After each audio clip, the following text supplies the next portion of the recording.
Why hello lovely humans, Jen Foxbot here. Welcome back to another edition of Math Mondays. Oh yeah. Okay, so in the last episode we talked about the classical wave equation, yeah, which is a lot of heavy math, but I think it's important to see the math. And in this episode we're going to continue talking about waves, but we're going to take a step back to really talk about how we quantify waves and how we mathematicize them. Waves are super important. They show up everywhere and are actually kind of weird. We're used to being able to, talk about things as objects, right? Like we take a ball, we throw it against the wall, and we can talk about how the ball moves. But when we're talking about waves, a wave disturbs a medium from its equilibrium state. The matter that makes up the wave, the things that make up the wave, don't move, but the energy of the wave moves. That's pretty weird. So, for a little demo, I have a slinky. Yay, slinky! So what I'm going to do is I'm going to put my finger in approximately the center of the slinky, and I'm going to pull this side back. So I'm using my energy to give energy to the slinky, and then I let go. Boop! Haha! So I pull this side back. And these coils, the energy of the wave moves through, which I guess you could say these coils do move back and forth, but they transfer their energy to the coils on this side. And so the key point is that the coils on my right, or stage left, they never cross over my fingers. They never move past my fingers. And likewise, these coils on this side never move over here on the other side of my fingers. The coils in the slinky always stay on the side that they started on. And it's the energy that's moving through the slinky. Likewise, I can stretch this out and try and get a bouncy wave, also known as a transverse wave, like that, maybe. Oh, let's try it again. There we go. Okay, so when I do this and I pull the coils up, the coils are moving up and down, but they're not moving back and forth. Whereas the wave, as it travels through the coil, the energy of the wave is what's moving. Okay, so hopefully that makes sense. Let me know if you have any questions about that little demo. So it helps to draw some pictures too, because it's really hard to quantify what's happening on a slinky. So let's use our handy dandy chalkboard and draw some pictures of waves. There are three main types of wave patterns. The first one is called an isolated pulse, which looks like this. The second one is a continuous wave, like that. And the third one is kind of a combination of these two, and it is called a wave train, or a wave packet. So this is really the most common type of wave that we find. A continuous wave is unlikely because the universe likes to transfer energy, and so you wouldn't have a water wave spreading out throughout the whole ocean, right? You'd have a water wave that looks more like this. And so when we're talking about waves, it helps to kind of define certain quantities about that wave so that we can apply equations to them. So then we can do calculations and make predictions and things like that. So the first thing is that the amplitude of a wave is the maximum value of the wave disturbance. So in our little wave pulse, it's going to be this height. So this flat region is the equilibrium state. So you could basically think about the equilibrium state as what is going on when there is no wave energy.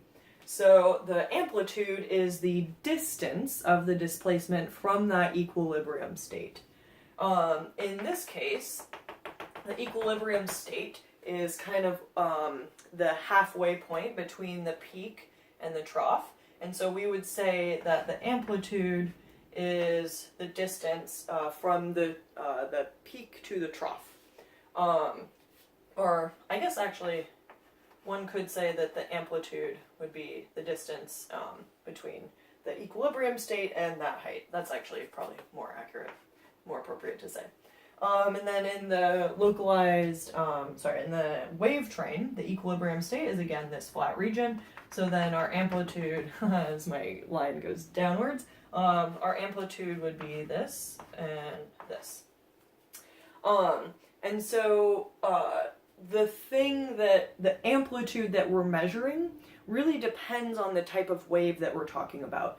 If this is a water wave, what's the amplitude? Well, it's just the height of the water away from its neutral state or its equilibrium state.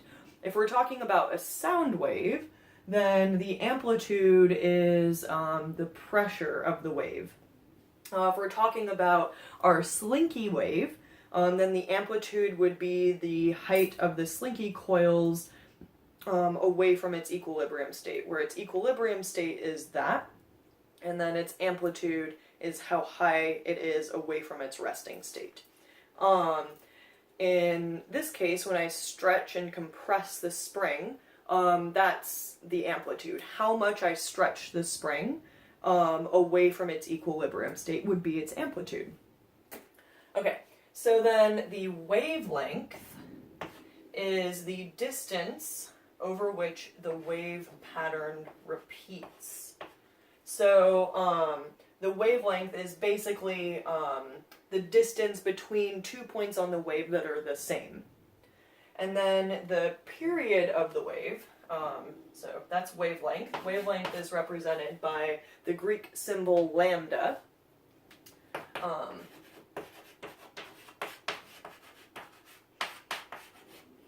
And then the period, capital T, so as not to get confused with little t for time, is the wave period.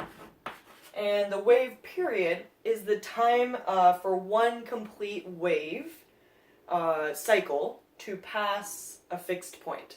I'm reading my definitions because I want to get the language just right. So again, the period is the time for one complete wave cycle to pass a fixed point. So basically, if you were to stand and look at a wave at a given point, the period would be how long it takes for the same type of, the same point on that wave to pass. So if you're looking at the peak, you would wait until you see another peak, and that's the frequency. Or sorry, that's the period. The frequency is the number of wave cycles passing a given point per unit time. And we use F for frequency. Okay, so, and I guess A for amplitude. Cool. Hopefully you can read my handwriting. Alright, so, let's draw a more specific picture. Let's say that we have a wave pulse, and we want to get an equation for how we can predict where that wave pulse is moving. So we take a picture with our handy dandy fancy cameras. We take a picture and we find that our wave pulse maybe looks like that. That's a little thin, but that's okay. So in this case, our horizontal axis is position in space. I'm going to call that X. And our vertical axis I'm going to call Y. And our vertical axis measures amplitude, or basically how much the medium is disturbed by the wave energy. And I want to be generic because that's what physicists like to do. We like to kind of solve the problem on a high level so that we get an equation that we can apply then to specific scenarios. So by calling this Y, that allows me to say, well, maybe this is a water wave or maybe this is a sound wave. I don't have to decide just yet. I can wait until I get closer to a solution, and then I can put in my values. So this snapshot, we're going to say we took at time t equals 0. So one of the tricky things about waves is that they're moving in time, right? So if we're going to talk about the different properties of the wave, we have to be very careful about what we're talking about. And since we took a snapshot, we're basically talking about the wave as if it's frozen in time. So in this case, the wave peaks at position x equals 0. And so now we want to figure out a general function for our wave pulse that we can use to represent our wave. So as a very generic statement, we can say that the amplitude of our wave depends on where we are in space, right? So if we are standing at x equals 0, we are going to see the highest point of the wave. If we're standing at, I don't know, x1, we're going to see a much different wave, right? Same thing if we're standing at negative x1. So where we are in position is going to change what our wave looks like. And the way that we can write that mathematically is by saying that y, or amplitude, is a function of position. That's not frequency, that is a symbol for a function. And a function is basically an equation. But right now we don't know exactly what that equation is. If you watched the last video, you might be thinking that you have an idea, and you're totally right. For now, let's just keep that generic. Cool. So we spent all this time analyzing this wave pulse. The wave moved. So we're like, quick, take another picture. Chika. And we take a second picture.